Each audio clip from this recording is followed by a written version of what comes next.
such thing as a regional kind of like thing, you know. Not all the bands from LA sound like exactly like each other. They do somewhat, but maybe a band from New York or Kansas sounds exactly like LA bands. I don't think we have an LA sound. I really don't, because honestly we mix every fucking shit we like into our sound, and that makes our sound. I mean, I bet some bands probably say, yeah, you know, LA sound has a, but you know what, dude, I don't think Merciless Death sounds anything like Fueled by Fire. I mean, I don't think you could really label it. I think, you know, like, if Merciless Death were to come out in the 80s, people would probably think they're a fucking, what should I say? I don't know, like probably German or something. As far as LA, it's like a pretty big melting pot of sound, you know, because you have bands like Witch Haven and Sacrifice or Execution that touch more along the more satanic side.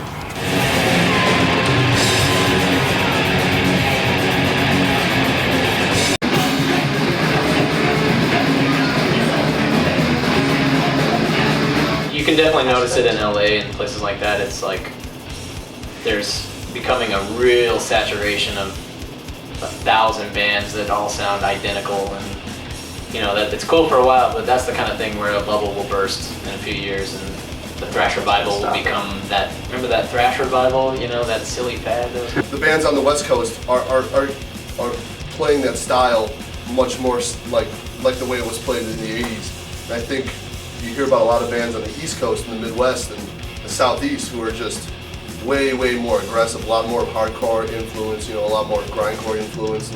Yeah, you know, you can kind of tell the difference. LA bands, they, to us anyway, it sounds, you know, they have more of a traditional stance on metal, you know, lots of chorus-based stuff, you know. Apart from, I think most of the bands playing in the Bay Area now do kind of have the classic Bay Area sound, but then there's a lot of bands from LA that have that, from the East Coast that have that. I think the old Bay Area sound is the most emulated today. You know, the West Coast Bay Area scene is pretty much exactly like it was in the 80s, and that rules, you know. We're playing out there for the first time on this tour, and we can't wait, you know, we're hoping to play with some of those bands. But I definitely think there's the regional placement plays a sound, like a part in how you sound, you know, even weather-wise, you know. And when we go home, it's going to be 20 degrees. That pisses people off, you know. When you're skateboarding in December, like, what are you going to be pissed off of? When you're trying to get your car out of the snow in February when it's -10, like, that transfers into your music. East Coast bands are pretty rad right now. Yeah. I'd say the East Coast has a lot more crossover punk stuff. They definitely do. They got that a lot of that going on. There's not many East Coast thrash bands, but when you hear one, you can kind of tell the difference between, you know, the Merciless Deaths and there's a band by us, Mortifier, or Manic Ritual even, kind of has that. If you listen to them, if you listen to us, you can see it's like, they are from the same area. Which I don't necessarily think that the geography has anything to do with it, but it does. There is a difference. The night, echoes of me. Desert Holocaust.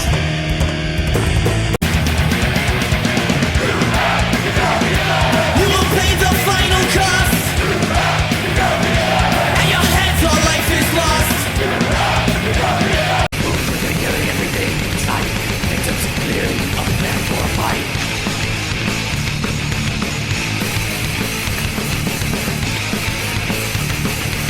Chicago's not too big into thrash. I mean, there's a lot of great thrash bands, like locally and stuff, but there's nothing like, not like the Bay Area sound. Yeah, there's no definitive sound in Chicago. In Denver, there's not really any other thrash bands. I mean, we're kind of it as far as our genre goes. But yeah, a lot of people say we sound like we're from California, but honestly, I think we sound a little bit different than most of the bands from the West Coast. I don't think there's a boundary or a barrier, you know, that, like, I mean, like I said, you know, most bands come from fucking out of middle of nowhere, corn, fucking rich places like this and shit, you know, and you're just like, oh shit, they're from nowhere, but they know this shit, you know? People from fucking wherever, India, can fucking listen to your shit and be like, fuck, I'm really influenced by this. And they will try to make that sound replicate it their own way. And so, are you gonna call that the Indian sound of Bay Area or something? I don't know, I don't think so. Some of the best bands come from like out of nowhere places. I mean, look, fucking Razor, Infernal Majesty, fucking Woods in Canada, you know, where the fuck are they from? Like, some of the heaviest shit you ever heard in your life, you know?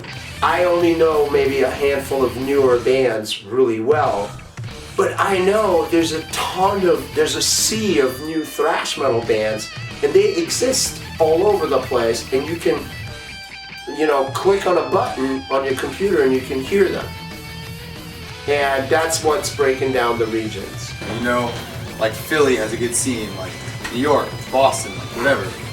But like, we don't really know how the Midwest works, So obviously, like, you just go online, you talk to people, like look around, and kind of like figure out, like in Kansas, there's one house. That house has been doing shows for 6 years, and other than that, there's nothing.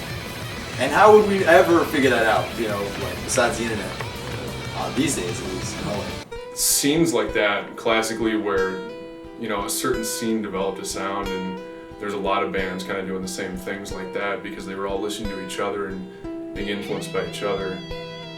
I think that's getting a little wiped out, just because globalization and the digital media, the spread of digital media. And back then, I think, you heard your friends play thrash, and that was what was going on. You didn't know about some kid in Iceland having a band and sounding like Slayer themselves, because there was no real, there was no way to hear about them fast enough. And maybe that kid in Iceland thought, well, I'm not even gonna try to get into that pool because it's happening in LA or in the Bay Area, and it's happening in Germany, whatever. Think about the British bands, just took it from the Americans anyway. Like Onslaught and Centrix in like in the 80s, they were heavily influenced by the Americans. You can hear it. That's when we started like taking back what we'd already given you. It's like we sent you Led Zeppelin and Black Sabbath in the early 70s, then you give us Metallica and Megadeth and Anthrax, and we were like, oh fuck. To me, what I think it is nowadays is more just like an uprising, like sprouting everywhere. It's not about only in LA or the Bay Area. It's more like it's a whole world kind of thing. Everyone in the world is just like, fuck this shit. We want to hear fucking old school right now. Because we have a lot of influences from all kinds of different places. Like Demolition Hammer's from New York, Pestilence from the Netherlands, and we like all these bands, and we just put all our stuff together in it. And I don't know, I guess it doesn't really matter now. Doesn't matter what language it's in, what color. Yeah. It's all the same badass shit. Seriously. And it's everywhere. It could be anywhere, any town, any city, anywhere.